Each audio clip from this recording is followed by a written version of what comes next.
Hello and welcome to Camlook. Every Tuesday and Thursday, a staff member or a volunteer will be showcasing an art piece from the Cincinnati Museum's permanent collection and pose questions for discussion. Please join us every Tuesday and Thursday at 10 a.m. for a new art piece. Hi, my name is Zohreh. I'm a docent at the Cincinnati Art Museum. Today I want to introduce you to the story known as Layla and Majnun, also known in Farsi as Layli and Majnun. Nizami, the 12th century Persian poet from Ganje, a city in Azerbaijan, wrote this old story of Arab origin in about 4,500 rhyming couplets in Farsi. Nizami is being considered as the greatest romantic epic poet in Persian literature. His Layli and Majnun story has been translated into many different languages. I highly recommend reading it. I am sure you will enjoy it. Let's have a close look at our painting. The scene with a blue and gold background might have caught your eye.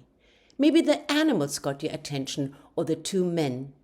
Why is there an old man fully and elegantly dressed sitting in front of a young man who is half naked and very slim?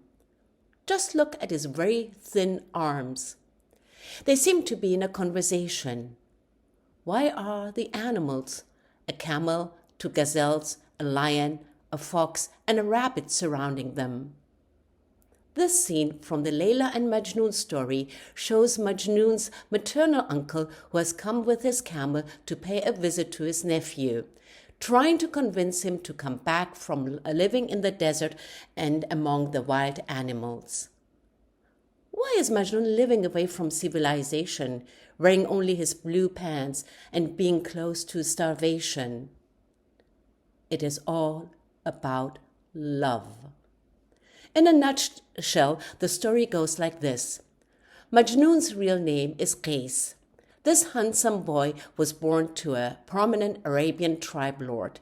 He was the only child of his parents and was born very late in their life.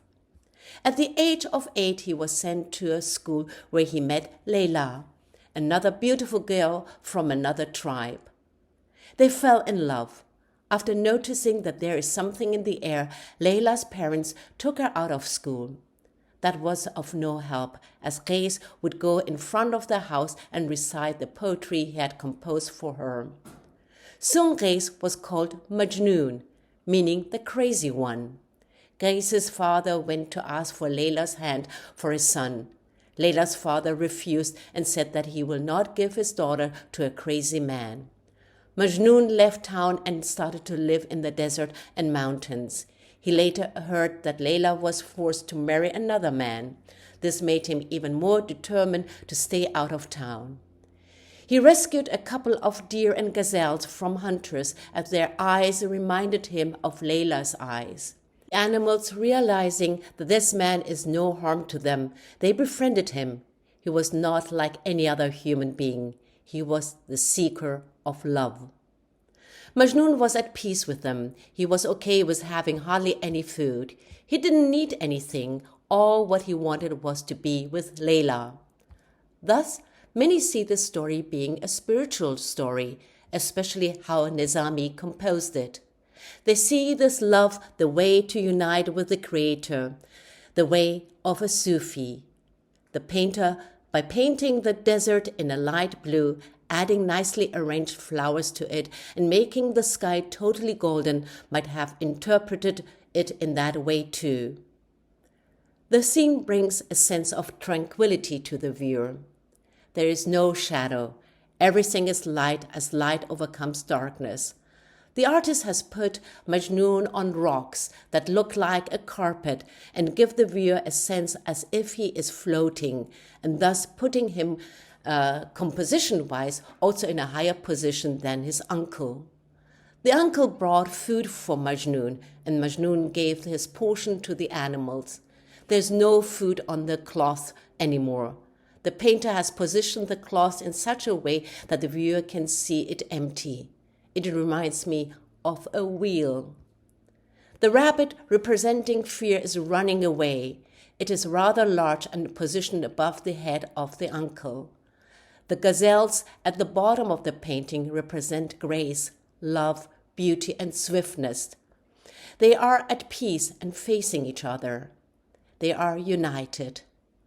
The lion, the symbol of power, is lying calmly next to Majnun. He is, in comparison to the other animals, smaller in size. The fox behind Majnun representing wisdom. He is sitting behind the tree that gives Majnun protection and looks at him. The composition gives us a feeling of peace, but also movement, a transition. What did you think at first when you saw this painting?